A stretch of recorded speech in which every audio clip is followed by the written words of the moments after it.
Okay, 28 जनवरी 2026। यहाँ पे देखते हैं कि हुआ क्या।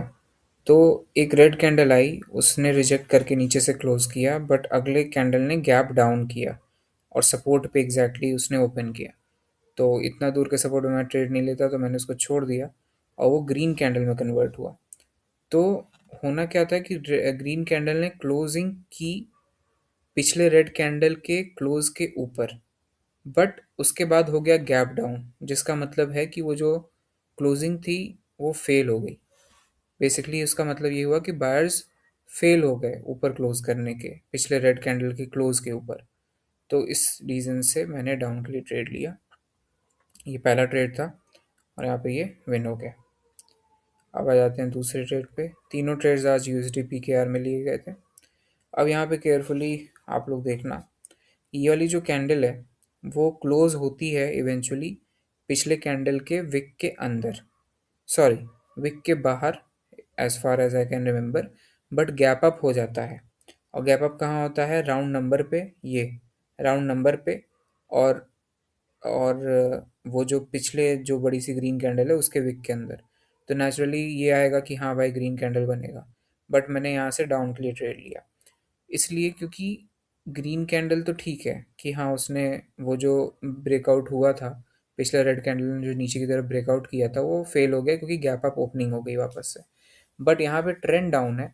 और यहाँ पे जो मेरा मतलब सेटअप बन रहा था वो ईएमए क्रॉसओवर वाला बन रहा था। और ईएमए क्रॉसओवर वाले सेटअप में अगर गैप अप या गैप डाउन हो जाता है, और भी कुछ कुछ कंडीशंस होते हैं जहाँ पे हमें फिर पुल बैक पे ही ट्रेड लेना होता है। तो पुल बैक के लिए मैं वेट किया। मेरी एंट्री जहाँ लगी है उससे और ऊपर थोड़ा मैं एंट्री लेना चाह रहा था, क्योंकि सेलर्स की पोजीशन एक्चुअली और थोड़ी ऊपर थी। लेकिन वही है, वॉलेटिलिटी की वजह से वो वहाँ पे लगा। However as you can see, ये ट्रेड विन हो रही है। क्यों?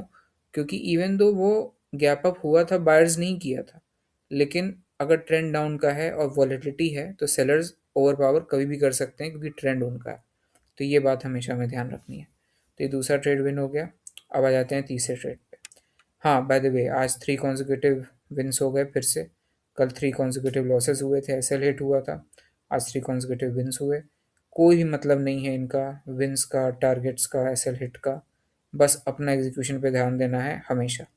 यहाँ पे मैं अप के लिए ट्रेड ले रहा था, क्योंकि जो पीछे आप देख रहे हो ग्रीन कलर का इन्वर्टेड हैमर है, तो उसके विक को फिल करने के लिए अभी भी स्पेस बचा था।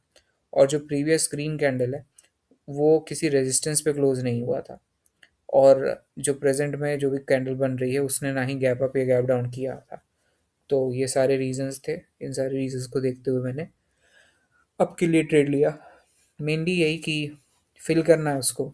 जो सेलर्स हैं वो ऊपर हैं, रेजिस्टेंस जो एरिया है वो फिल करेगा। और पिछले कैंडल ने अ, वो क्लोजिंग जो है वो किसी रेजिस्टेंस पे नहीं की। नाउ इसका मतलब ये नहीं है कि यहाँ पे कभी भी रेड बन ही नहीं सकती है। जब भी ऐसा सेटअप आएगा हमेशा बायर्स ही आएंगे, ऐसा नहीं है। लेकिन प्रोबेबिलिटी हायर बायर्स की ही है, स्टोरी बायर्स के ही लिए जाएंगी। प्राइस एक्शन जो है वो हमें बायर्स के लिए जाने के लिए बोलती है। तो हम वो ट्रेड करेंगे। हमें नहीं मतलब कि यहाँ पे ग्रीन बनेगी या रेड बनेगी। हमें एग्जीक्यूशन से मतलब है कि सही ट्रेड पे एंटर करें। तो यहाँ पे ये तीसरा कॉन्जिक्यूटिव विन हो गया। इस तरह से यूएसडी पीकेआर में 3 बैक टू बैक विंस हो गए। और टारगेट तो खैर हिट हो ही गया। यहाँ पे मैं दिखा दे रहा हूँ ट्रेड्स। तो माइंडसेट को हमेशा ऐसे ही रखना है कि कुछ भी हो जाए। ये as you can see right side पे 3 लॉसेस हैं। ये कल का सेशन था। तो कभी भी घबराना नहीं है, अपनी गलती को समझना है, उसको सुधारना है और नेक्स्ट ट्रेडिंग सेशन में उसको अप्लाई करना है। बस इतना काम करना है, रोज़ करना है। अभी मुझे कल नहीं पता, कल हो सकता है फिर से ऐसे लेट हो जाए, बट मुझे उससे नहीं मतलब है। मेरा बस, मैं तब हार मानता हूँ जब मुझे लगता है कि मैंने जानबूझ के कोई गलती कर दी या गलत ट्रेड ले लिया। सो या दैट्स इट।